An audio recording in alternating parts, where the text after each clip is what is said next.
But there's this other one, and this new article, Hollywood Hitmen, Black Helicopters, Underground Bases, Laser Weapons, and the Mysterious Death of Schwarzenegger's Screenwriter, from the September 2010 issue of 40 in Times. And we've got a link to that article. It's in 40 in Times number 266.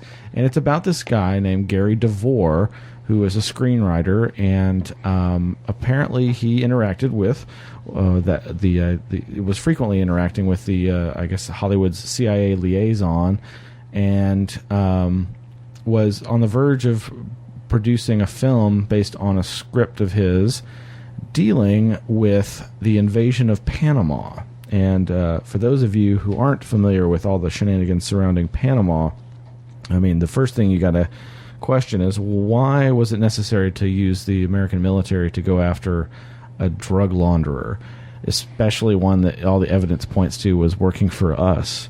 And it was a crazy situation. There's shades of the Day 51, shades of the Waco standoff when he sought refuge in a church, and the church was assaulted with a lot of the same kind of the Vatican noise, embassy, technology, the harassment noise technology that the Davidians were subjected to. But what most people don't know is that there were reports of some of the most exotic weaponry being tested against not just the Panamanian military forces when we invaded, but civilians that were caught in the crossfire. And these stories actually mimic some of the stories we would hear decades later in the last 10 years related to the Gulf Wars and the use of advanced perhaps chemical lasers and whatnot. But this article, which you can read over at 40 in Times, goes into some detail about this fellow who mysteriously disappeared one night. He had a penchant for driving late at night as a way of working through his scripts. And so he was an old hand at driving long routes and with very little in the way of modern lighting out in the desert and so forth. And that's enough to make most people go, well, he could easily run off the road and die or something.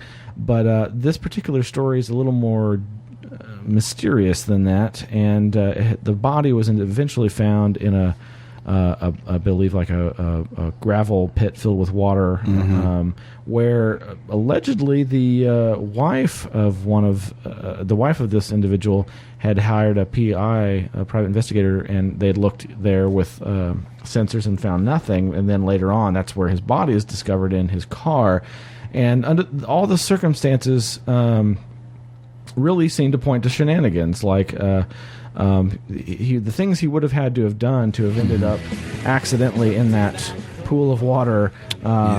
And all of his research and the earlier drafts of this film he was making disappeared after he was killed. But there's a couple more details we'll tell you about on the other side, but this is the end of the first hour.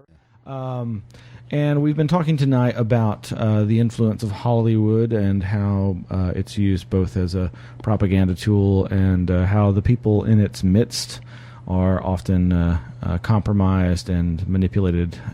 And sometimes murdered. For money. This article over at 40 in Times, Hollywood Hitmen, Black Helicopters, Underground Bases, Laser Weapons, and the Mysterious Death of Schwarzenegger's Screenwriter, is about, as we were saying, Gary DeVore, who died mysteriously. His body was found in his car in a underwater in a I guess a water-filled gravel pit on a lone offshoot of a road out in the desert. And he had just been on the phone with his wife earlier that evening. Everything seemed more or less normal, but he was really excited about his new project he was working on, which had to do with the invasion of Panama, and apparently touched on a number of different areas, not least of which was drug trafficking, but also exotic weaponry, as we have heard was used against the Panamanian military and civilians in the invasion of that country. And there were some very strange things surrounding this case, not least of which was that apparently the reservoir had been searched previously after he'd already disappeared, and then that's where his body is found. Sans hands. He didn't. His hands were not on his body. They were there. Some hands were found in the back. Some bones of hands were found in like the back seat of the submerged vehicle. That's strange. And there's even some suspicion that those might not have even been his hands. It's like finding another head on the Oswald body when it was dug up. You know. Now, this fellow was married to a number. He was married to a woman named Wendy, who I think was his wife at the time. But he had also been married to Claudia Christian, if I'm getting the name right. She's the actress that several folks will probably remember from movies like The Hidden and the television series Babylon 5. And she, among other things, makes a suggestion, and she's not the only person, that maybe perhaps Gary DeVore himself may have had some kind of spook background. But the fact remains that it appears that he was, just trying to do a very poignant, progressive film exposing possible shenanigans on the part of the U.S. military in its invasion of Panama, and appears to have maybe been offed. And I mentioned earlier that he was friends and in communication with, I believe, the CIA Hollywood liaison, whom one of the wives, I think Wendy, talks about having caught him messing with her dead husband's computer. When he was over at the house one time. So it's got all the elements of a spooky. It would be a good movie itself, wouldn't it? Yeah, movie. And it's by this author I've been reading and promoting, Matthew Alford, author of Real Power: Hollywood Cinema and American Supremacy. And as I said, we've covered his articles before in past episodes of PsyOp Radio, dealing with the military's involvement in the film industry. And so far the book really delves into just how much even films that seem to be quote unquote anti-war or questioning of the government aren't.